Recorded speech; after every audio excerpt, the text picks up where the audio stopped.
नमस्कार, मैं एसपी सिंह। आज आप लोगों को मैं एक वीडियो डाल रहा हूँ कूलॉम्स लॉ। देखो बच्चों, कूलॉम्स लॉ जो होता है, इससे पहले हम लोगों ने चार्ज के विषय में पढ़ा कि like charges repel to each other and unlike charges attract to each other. अब क्वेश्चन ये है कि जो लाइक चार्जेस रिपेल करते हैं उनके मैग्नीट्यूड क्या होने चाहिए। भाई कितने मैग्नीट्यूड से रिपेल करेंगे, कितने मैग्नीट्यूड से अट्रैक्ट करेंगे, इससे पहले हमने सारी बातें पढ़ लिया है चार्ज के विषय में। तो आइए हम लोग कूलॉम्स लॉ के विषय में देखते हैं। कूलॉम्स लॉ, ये देखिए एक्सपेरिमेंटल लॉ होता है। कूलॉम्स लॉ के विषय में हम लोगों ने जब बात करते हैं तो कूलॉम्स लॉ मेन 3 बातों पे डिपेंड है। एक तो ये कूलॉम्स लॉ ने कहा कि मेरा लॉ वहीं लगेगा जब 2 पॉइंट चार्ज हो। देखिए, एक पॉइंट चार्ज से कंफ्यूजन ये हो जाता है कि बच्चे समझते हैं पॉइंट का मतलब होता है कि अगर 2 बॉडी जिस पे चार्ज है उनकी साइज इनके डिस्टेंस के कंपेयर में बहुत कम हो तो वो बॉडी पॉइंट चार्ज हो। पॉइंट चार्ज बॉडी कुछ हो सकती है, कोई एक बड़ा सा ऑब्जेक्ट भी पॉइंट चार्ज हो सकता है, बशर्ते जो अगला बॉडी हो वो डिस्टेंस इतनी ज़्यादा हो कि इनका जो साइज है वो निगलेक्ट हो जाए, उसे कहते हैं पॉइंट ऑब्जेक्ट। दूसरा पॉइंट जो होता है बच्चों कि इन्होंने कहा कि ये तभी मेरा लॉ लगेगा जब 2 पॉइंट चार्ज रेस्ट में हो। अगर ये मोशन में होंगे तो ये मेरा लॉ नहीं लगेगा। तीसरी बात इन्होंने बताया मेरा लॉ ये थर्ड लॉ पे, न्यूटन्स थर्ड लॉ पे डिपेंड है। आइए हम देखते हैं। इन्होंने कहा 2 point charges, charge Q1 and Q2, charge Q1 and Q2 separated distance R। इन्होंने कहा 2, यहां पे देखिए 2 point charge Q1 and Q2 है। द फोर्स ऑफ अट्रैक्शन और repulsion between 2 point charges directly proportional to product of charges, directly proportional to product of charges and inversely proportional to square of distance between them. और ये जो direction होगा ये force central force होता है। ये distance लेते हैं इस ऑब्जेक्ट के सेंटर से लेंगे, और ये जो आपका वो फोर्स होता है अगर ये लाइक चार्जेज हो गए तो रिपेल टू ईच अदर, ये फोर्स ऑफ रिपल्सन लगेगा, ये repel to each other force of repulsion लगेगा। अब यहां से ये कहते हैं साहब कि ये लॉ, ये दोनों पॉइंट चार्ज रेस्ट में होने चाहिए, और अगर इसको हमने मिला दिया तो यहाँ से K1 K2 upon R square, इसको हटाने के लिए एक कांस्टेंट लगाते हैं। इस कांस्टेंट को हमने K ले लिया, K1 K2 upon R square. This constant is known as Coulomb's constant और electrostatic force constant. This constant depend upon 2 बातों पे डिपेंड करता है। First medium, second system of unit. तो देखो बच्चों, पहला जैसे यहां हमने ले लिया मीडियम पे डिपेंड करता है। फॉर एयर के लिए ये कांस्टेंट K की वैल्यू होती है 1/4 पाई एप्सिलॉन नॉट। यहाँ पे हमने क्या काम किया, F एयर ले लिया, तो F एयर इक्वल टू हो गया 1/4 pi epsilon naught K1 K2 upon R square. Epsilon not ये क्या है, permittivity in free space, permittivity in free space, permittivity in free space ये आपका है। यहाँ पे देखो बच्चों, इस कांस्टेंट का अगर हम यूनिट निकालेंगे तो इसकी यूनिट हो जाएगी, देखिए F इंटू R स्क्वायर। तो F की यूनिट क्या हो जाएगी, इसकी वैल्यू होती है 9 इंटू 10 टू पावर 9, यूनिट क्या हो जाएगी, एफ की वैल्यू है न्यूटन और मीटर स्क्वायर, यहाँ पे चार्ज की यूनिट कुलाम, कुलाम इंटू कुलाम क्या हो जाएगा बेटा, कुलाम स्क्वायर। ये आपका तब लगेगा जब ये 2 पॉइंट चार्ज कहाँ पे रखा गया हो, वैक्यूम और एयर में। फॉर मीडियम के लिए, मीडियम के लिए यहाँ हम लोग क्या करेंगे, फॉर मीडियम के लिए अगर हम वैल्यू देखते हैं मीडियम के लिए, मीडियम के लिए जो के की वैल्यू होती है 1/4 pi epsilon K1 K2 upon R square, यहाँ पे वैल्यू पुट कर देंगे। और ये मीडियम के लिए हम लोग वैल्यू जब पुट करते हैं तो 1/4 pi epsilon K1 K2 upon R square. अब यहाँ पे देखो बेटा, वेयर एप्सिलॉन क्या है, ये permittivity in medium, permittivity in medium, permittivity in medium. फिर आपको क्या करना है बच्चों, यहाँ पे देखना है, इसे हमने इक्वेशन नंबर फर्स्ट ले लिया, equation first and equation second, equation first and equation second. अब आप ये देखेंगे, equation first and second divide कर दो, F air upon F medium. तो बेटा एयर में कितना था, 1/4 pi epsilon naught K1 K2 upon R square and 1/4 pi epsilon K1 K2 upon R square.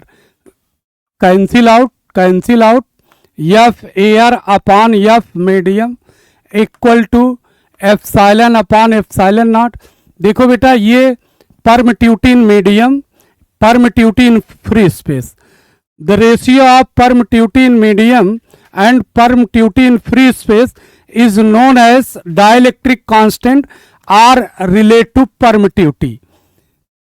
देखिए ये एप्सिलॉन नॉट जो है ये मीडियम की प्रॉपर्टी होती है, ये किसी मटेरियल मीडियम की परमिटिविटी है, ये permittivity in free space, the ratio of permittivity in medium and permittivity in free space is known as dielectric constant और रिलेटिव परमिटिविटी। अब आप यहां से देखेंगे तो हम ये लिख सकते हैं एप्सिलॉन आर के इक्वल टू क्या हो जाएगा, या यहां से ये क्या हो जाएगा, यहां से relative permittivity, relative permittivity, permittivity R, और इसे क्या कहेंगे, डाइलेक्ट्रिक कांस्टेंट, डाइलेक्ट्रिक कांस्टेंट और डाइलेक्ट्रिक कांस्टेंट बोलेंगे।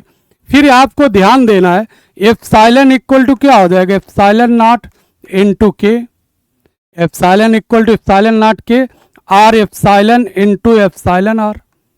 अगर हमने ये सेकंड इक्वेशन में from second equation, from second equation, from second equation this value put करेंगे हम लोग, मीडियम इक्वल टू 1/, एप्सिलॉन के प्लेस पे epsilon not into K, K1 K2 upon R square.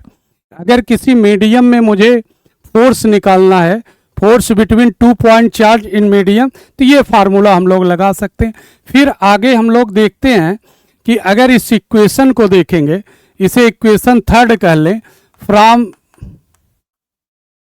Third equation, तो आप ये देखेंगे कि के ऑलवेज ग्रेटर देन 1 होता है, के का मान किसी भी मीडियम के लिए ऑलवेज ग्रेटर देन 1 होता है।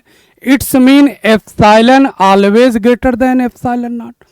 इसका मतलब ये हो गया कि अगर एप्सिलॉन नॉट से हमेशा कम होगा, तो यहाँ पे अगर हम बात करें F air upon F medium equal to K, यहाँ पे मल्टीप्लाई हो जाएगा।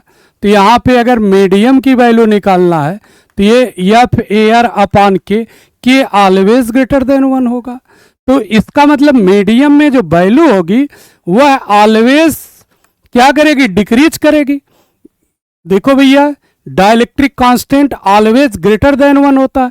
तो जैसे फॉर एग्जांपल अगर ले लें, अगर हम 2 पॉइंट चार्ज वाटर में रख दें और उनके बीच का फोर्स जो है 80 न्यूटन का लग रहा हो, एयर में फोर्स जो है 2 पॉइंट चार्ज एयर में रखें, फोर्स 80 न्यूटन का लग रहा, इन्हीं पॉइंट चार्ज को हम ले गए किसी मीडियम में रख दिए। तो मीडियम में रखेंगे तो medium for water dielectric constant 80 होता है, 80/80 इक्वल टू 1 न्यूटन। इसका मतलब फोर्स बहुत ज्यादा डिक्रीज कर गया। ये जो मीडियम ये के पे डिपेंड करता है कि जितना ज्यादा होगा फोर्स उतना ही क्या होगा, फोर्स उतना ही डिक्रीज होगा। ये जो कूलॉम्स लॉ होता है ये 3 बातों पे डिपेंड करता है। एक तो ये देखिए चार्ज, अगर ये डायरेक्टली प्रोपोर्शनल टू का मतलब है कि अगर चार्ज 2 टाइम हो गया फोर्स 2 टाइम हो गया, अगर फोर्स 3 टाइम हो गया, यहां चार्ज 3 टाइम हो गया, फोर्स कितना हो गया, 9 टाइम हो गया। अगर चार्ज 4 टाइम हो गया फोर्स कितना हो गया, 16 टाइम हो गया। कहने का मतलब जिस रेशियो में आपका क्या होगा, यहां पे इंक्रीज होगा। अगर प्रोडक्ट ऑफ चार्जेज इंक्रीज करेंगे तो फोर्स इंक्रीज होगा। अब यहां पे कुछ चीज के लिए हम लिखते हैं डाइलेक्ट्रिक कांस्टेंट। अगर हमने इसका लिख लिया, वैक्यूम के लिए लिखा तो ये 1 होगा। अगर एयर के लिए लिखा 1.006 होगा। अगर के हमने माइका के लिए लिख दिया तो माइका के लिए के होता है 6। अगर के हमने ग्लास के लिए लिखा तो ग्लास के लिए के होता है 3 और 4। अगर के हमने लिख दिया वाटर के लिए 8 और यहाँ पे 81। अगर के हमने लिख लिया मेटल के लिए तो मेटल के लिए के की वैल्यू कितनी होती है, इन्फिनिटी होती है। तो अगर 2 पॉइंट चार्ज एयर में रखा गया है, उनके बीच में हमने कोई मेटल रख दिया, फोर्स की वैल्यू क्या हो जाएगी, 0 हो जाएगी। फिर इसके बाद हम लोग जो करते हैं, ठीक है, यहाँ पे 3 बातों पे डिपेंड करता है। तो एक तो चार्ज अगर आप इंक्रीज करते हो, देखिए चार्ज अगर आप इंक्रीज करते हो तो चार्ज इंक्रीज होगा, फोर्स इंक्रीज होगा। डिस्टेंस के इन्वर्सली होता है। अगर डिस्टेंस इंक्रीज होगा तो फोर्स क्या होगा, डिक्रीज होगा। फॉर एग्जांपल चार्ज को 2 टाइम कर दो और यहाँ पे डिस्टेंस को हाफ कर दो तो ये देखिए 2 × 2 4 हो gaya और हाफ का स्क्वायर 4 16 टाइम बढ़ गया। तो इसका मतलब ये कह रहे हैं, तीसरी जो इंपॉर्टेंट बात हमने बताई कि ये इस बात पे डिपेंड करेगा कि देखिए यहाँ पे जो कांस्टेंट है, ये कांस्टेंट की वैल्यू एक तो मीडियम पे डिपेंड करेगी, दूसरी कांस्टेंट की वैल्यू किस पे डिपेंड करेगी, यूनिट पे डिपेंड करेगी। तो देखिए यहाँ पे अगर यूनिट की बात करते हैं हम लोग, अगर यूनिट की बात करते हैं तो जैसे यहाँ पे कांस्टेंट के जो होता है, ये कांस्टेंट में हम लोगों ने लिखा 1/4 पाई एप्सिलॉन नॉट। इसकी वैल्यू एसआई में कितनी होती है, 9 × 10⁹। यहाँ पे क्या हो गया, न्यूटन मीटर स्क्वायर बटे कूलॉम स्क्वायर। अगर इस चीज की वैल्यू हमें निकालना हो किसमें, अगर इसी की वैल्यू हमें निकालना हो सीजीएस में, तो सीजीएस में कैसे हम करेंगे, सीजीएस सिस्टम में कैसे करेंगे, तो यहाँ पे 1/4 पाई एप्सिलॉन नॉट 9 × 10⁹ और यहाँ से जब आप करोगे तो यहाँ 1 न्यूटन इक्वल टू कितना हो जाएगा, 10⁵ 10⁵ 1 metre equal to 10⁻² centimetre, 4 centimetre का स्क्वायर हो गया। फिर आप कूलॉम यहाँ 3 × 3 का स्क्वायर 9 हो गया, 10⁹ 9 का कितना हो गया, 18 ESU। 1 कूलॉम इक्वल टू कितना होता है, यहाँ देख लें, 1 Coulomb equal to 3 × 10⁹ ESU। ESU लिखो या स्टेट कूलॉम लिखो या फ्रैंकलिन लिखो, ये चार्ज की सीजीएस यूनिट होती है।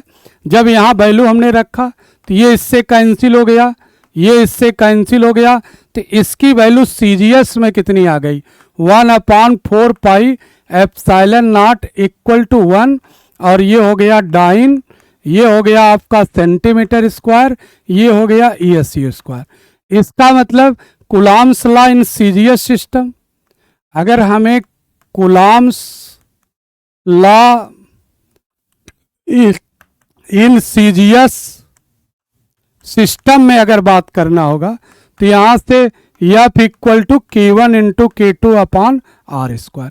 यहाँ सीजीएस सिस्टम में 1/4 पाई एप्सिलॉन नॉट की जो वैल्यू कितनी आती है 1 आती है। अब एप्सिलॉन नॉट की वैल्यू निकाल लें, ठीक है, यहाँ से वैल्यू ऑफ एप्सिलॉन नॉट, तो एप्सिलॉन नॉट की जो वैल्यू हम लोग निकालते हैं, अगर इसका हम लोग एसआई में निकालते हैं तो एसआई में वैल्यू निकालते हैं तो ये पता है 1/4 pi epsilon not equal to 9 into 10⁹ newton metre square upon coulomb square.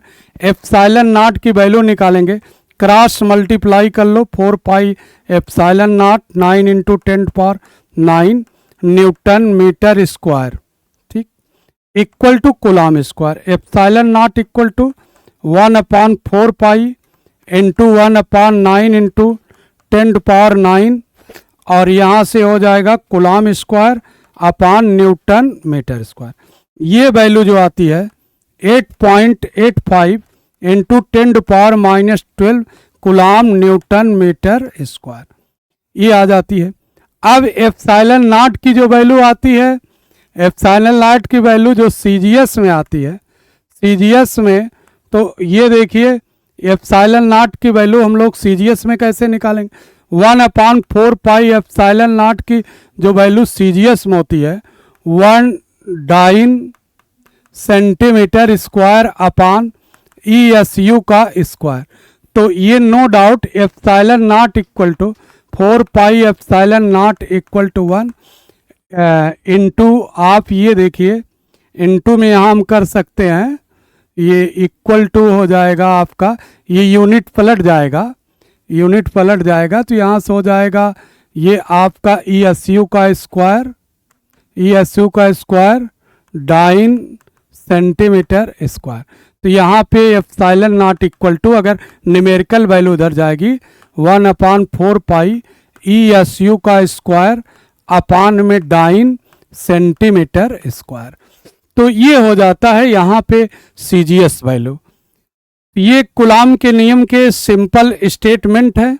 Coulomb के नियम के स्टेटमेंट को आपने देखा, कूलॉम्स लॉ। अब इसका वेक्टर फॉर्म में कैसे करते हैं, इस पे देखिए कैसे वेक्टर फॉर्म में हम लोग करते हैं।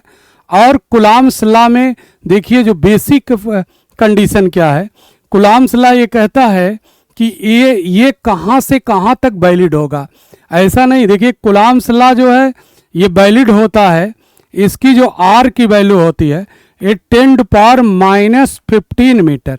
इट्स मीन जो कूलॉम्स लॉ होता है ये बहुत छोटे रेंज के लिए लागू होता है, 10⁻⁻15 से ग्रेटर होना चाहिए और ये करीब 10⁻18 मीटर तक ये कूलॉम्स लॉ एप्लीकेबल है, ठीक है। और कूलॉम्स लॉ कहता है कि जैसे ये कहता है 2 पॉइंट चार्ज, ये Q1 एंड Q2, ये Q1 अगर फोर्स Q2 पे जितना फोर्स लगाएगा Q2 भी Q1 पे उतना ही फोर्स लगाएगा। It's mean Coulomb's law based on Newton's third law of motion. ये किस पे बेस्ड होता है, Newton third law of motion. और कूलॉम्स लॉ कहता है कि ये तभी मेरा लॉ लगेगा जब ये पॉइंट चार्ज हो, और ये पॉइंट चार्ज कैसे होने चाहिए, रेस्ट में होने चाहिए, ठीक है। इसके आगे मैं आपको कुछ इस पे क्वेश्चन कराऊंगा, और अगर आप वीडियो और देखेंगे तो डिटेल में मैं इसको बताऊंगा कूलॉम्स लॉ को। अभी मैं एक इंट्रोडक्शन इस पे वीडियो डाल रहा हूं। नमस्कार।